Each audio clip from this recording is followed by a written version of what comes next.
guys, it's good to have you back. So how are you doing? All good, I hope. Why don't we get down to business right away?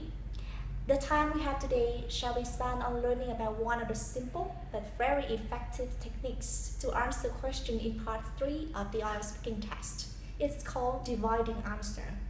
To start with, let's look at my sample question. What are the differences in reading books between the young and the old?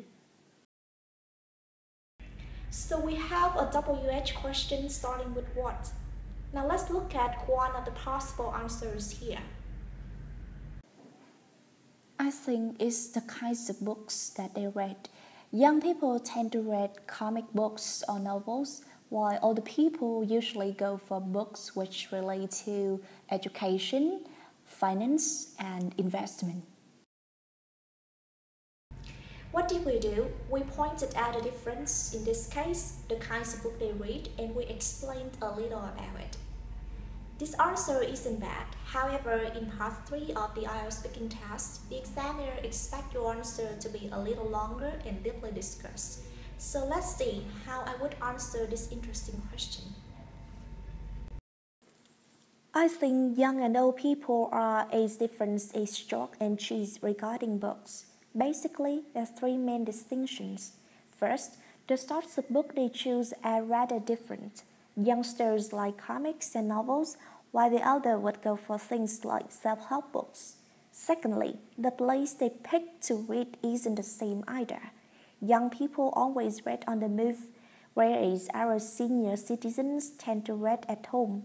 And last but not least, their style of reading is very distinct as well. Young people tend to read ebooks, and old people usually go for paper books.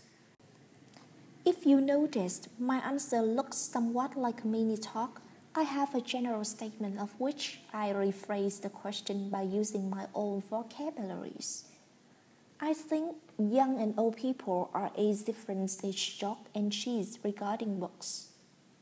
Then I mentioned how many differences there are. 3.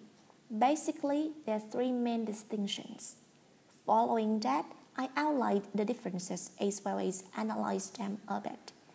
First, the sorts of book they choose are rather different. Youngsters like comics and novels, while the elder would go for things like self-help books. Secondly, the place they pick to read isn't the same either. Young people always read on the move, whereas our senior citizens tend to read at home.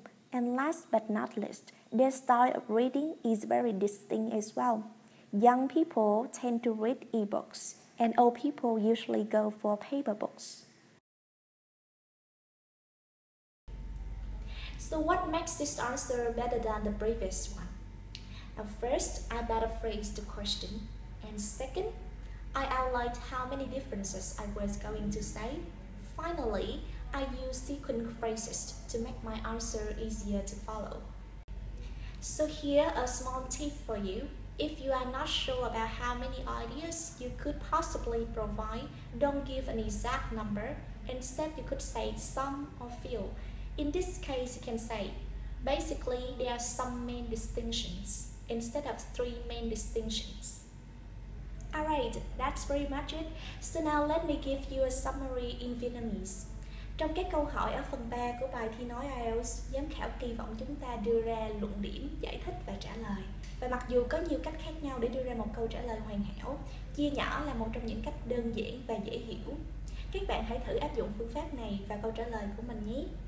Thank you. That's all for today. I hope to see you again.